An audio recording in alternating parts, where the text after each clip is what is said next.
Hi everyone. Today I'd like to talk about the reality of high conflict, separation, divorce and co-parenting, and whether or not being in the middle of a high conflict situation is even a choice that you get to make.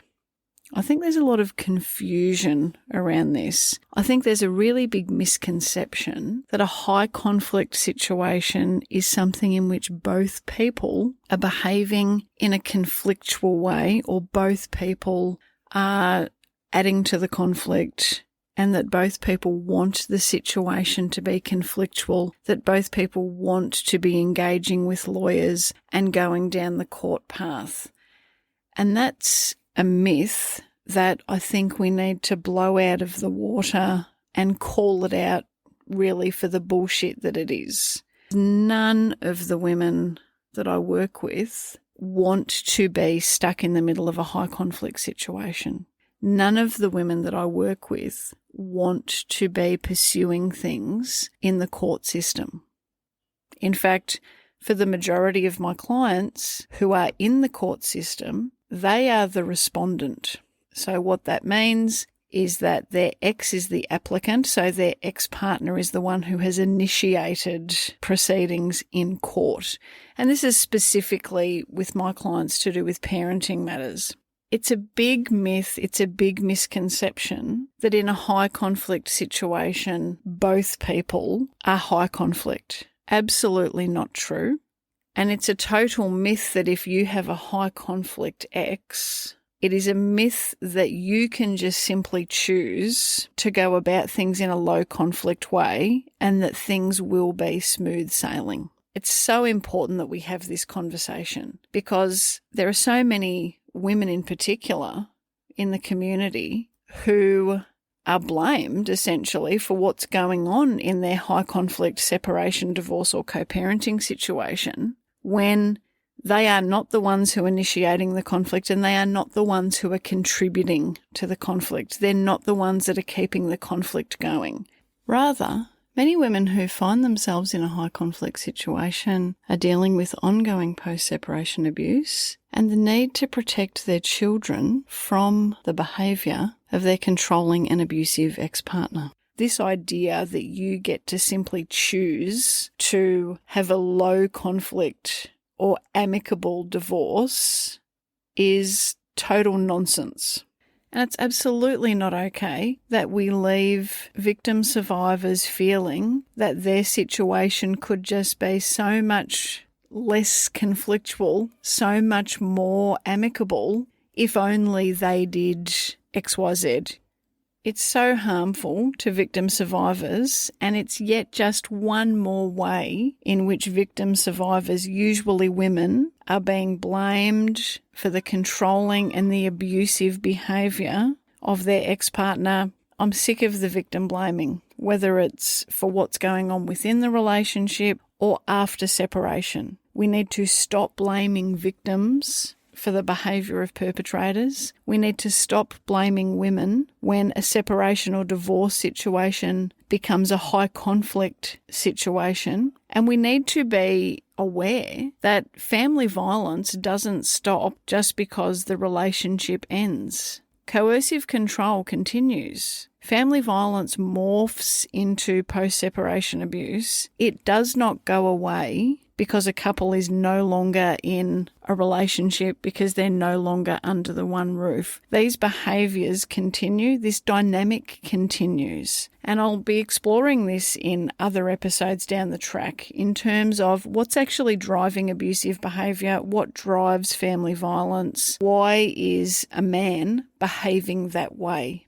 This is the sort of stuff that needs to be unpacked and that more professionals need to understand so that they can better recognise the fact that the dynamics of a problematic relationship, of a controlling or an abusive relationship, are not because the couple just doesn't get along that well. It's not because she pushes his buttons. There's a lot more going on underneath the surface. There's a lot more that's underpinning his behaviour choices. And it's not her fault, whether we're talking about, again, within the relationship or when the relationship ends. If things are high conflict after separation, it is not her fault. It is not something that she has an opportunity to control, because as someone who's experienced a high conflict separation, divorce and co-parenting situation, let me tell you that this is not something that anybody would choose. Before anyone's able to work with me, either in a one-on-one capacity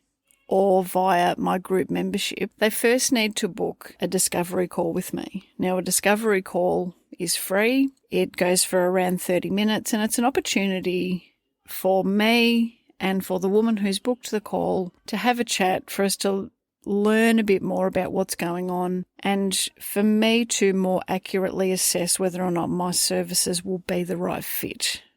And whether or not, even just in terms of our personalities, if we're the right fit. If we both feel comfortable at the end of that call that my services are the right fit, I'll extend a coaching invitation to that particular person. Now, the reason that I'm mentioning the discovery calls here in this episode is because almost every single woman that I speak to on a discovery call talks to me about the fact that she wants her separation or divorce experience to be amicable. She doesn't want it to be highly conflictual.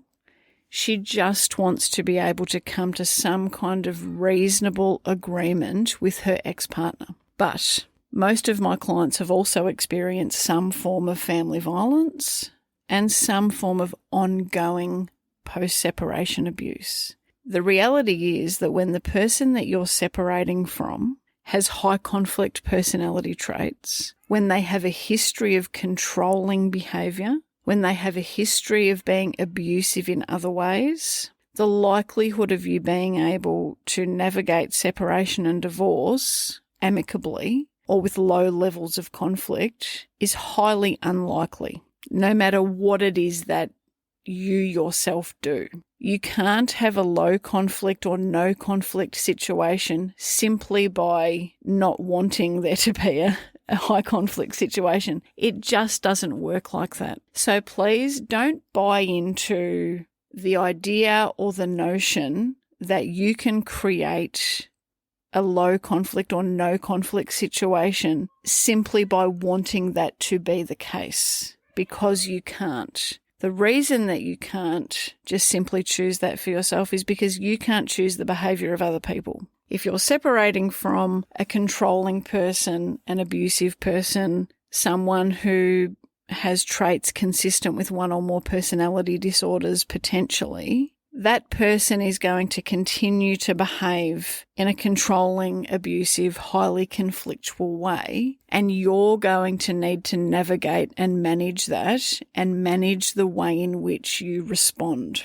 And oftentimes after separation, when there has been those dynamics of control, of other forms of abuse, oftentimes after separation, the dynamics in terms of behaviour and communication between a separated couple are very, very similar to what they were within the relationship. So if you've had a tendency to walk on eggshells, for example, to just simply acquiesce to demands, to give in to those demands, to try and keep your ex happy, that tends to be what plays out even after separation. And that's understandable because you've developed a way of coping, a way of managing that behaviour. It's kept you safe, and potentially also kept your children safe if you share children with that person. It may have reduced the conflict at times during the relationship, and it's become a habit. It's just simply how you relate now to your ex-partner. Even though you're no longer in a relationship, even though you may no longer be living under the one roof. Now, this is something that a professional who specialises in amicable or low conflict situations, this is not necessarily going to be the best professional to support you. In fact, I will go so far as to say that they are not the best professional to support you. Unfortunately, some of the women that I work with, both currently and past clients, came to me after they had already been working with other professionals who specialise in a more low conflict approach, and the advice that they had been given was bad.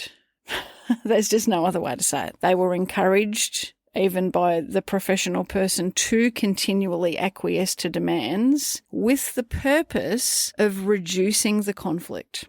Now, the one way to guarantee that you have a lower conflict situation, even if your ex is a high conflict person, is to give in to every single one of their demands. The problem with that is that you are going to seriously undermine the outcome for yourself and also for your children if you share children with that person. Unfortunately, controlling people, abusive people, high conflict people, their behaviour doesn't improve when you acquiesce to them. It doesn't improve when you continually give in to their demands. They don't become calm and reasonable. The ongoing behaviour patterns, the enduring behaviour patterns are a reflection of their personality. It's a reflection of their values, their beliefs, their attitudes. Those things are not going to change. So giving in, when that is the approach, that's an endless approach. If that's the strategy you're using, you need to be prepared to be doing that forever, because giving in to someone who's controlling and abusive really over time only makes them bolder. It doesn't actually improve their behaviour. And if you share children with someone who behaves this way, it then is not only impacting your life when you're continually giving in to their demands, but it also negatively impacts the lives of your children. An amicable or low conflict separation is not something that you just get to choose, irrespective of the behaviour and the personality of the person that you're separating from. If this is something that you're navigating, being swept up in the high conflict drama, having people mistakenly thinking that you are part of the problem, that you are contributing to the conflict, that you just need to commit to things being amicable or low conflict, regardless of what it is that you're dealing with, please know it is not your job to convince the people in your world that you're not the problem. It's not your job to convince them. There are definitely things that can be done to help educate your lawyer, for example, about the dynamic that you're experiencing. But if you have other people in your world who are thinking that you're part of the problem or even the whole problem, please don't waste your time trying to convince them. Instead, be a lot more choosy with who you're spending time with. Choose wisely. Surround yourself with people who get it. Choose carefully the people who are on your team. Choose carefully who you have in your corner. This is one of the reasons why I've created a group membership program, so that women who are navigating a similar situation, who are dealing with similar things from high conflict ex-partners, so that we can come together, because it's an amazing experience when you're able to have a conversation with other women who get it without you having to explain anything. They get it and they know that it is not your fault. If you're experiencing a high conflict situation when you'd much prefer that it's not high conflict, I see you, I hear you, and I'm here to support you if you need me. I'll talk to you soon. There's a moment where the noise stops landing, where the chaos loses its hold. That's it for today's episode of the Post-Separation Abuse Podcast. If you found this helpful, you'll love the Post-Separation Parenting Blueprint, the foundation of everything that my team and I teach, now available to all protective parents. Whether you work with us one-on-one or navigate your journey independently, the blueprint is where everyone starts. Whether you're thinking about separating, in the early stages of separation, wanting to avoid your kids being trapped with unsafe or inappropriate care arrangements, or perhaps needing to challenge and change current arrangements, and even if you're currently in the court system for parenting matters. I created the blueprint as a gift to all of my fellow protective parent warriors, because the journey of being a change maker and a cycle breaker can't be done alone, and the blueprint is the one post-separation parenting resource that gets it right. Child development, safety and well-being put first, with the evidence to back it up.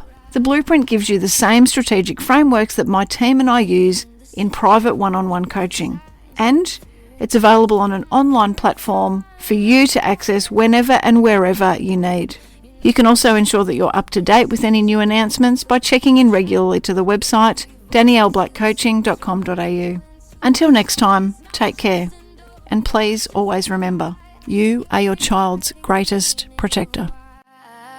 Calm, credible, steady and strong. You don't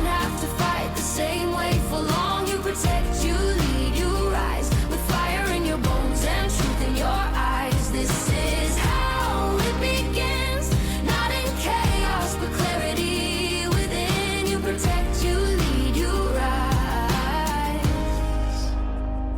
This isn't revenge, this is design, a future rewritten line by line. You don't burn it down, you build it right with wisdom, strategy, and quiet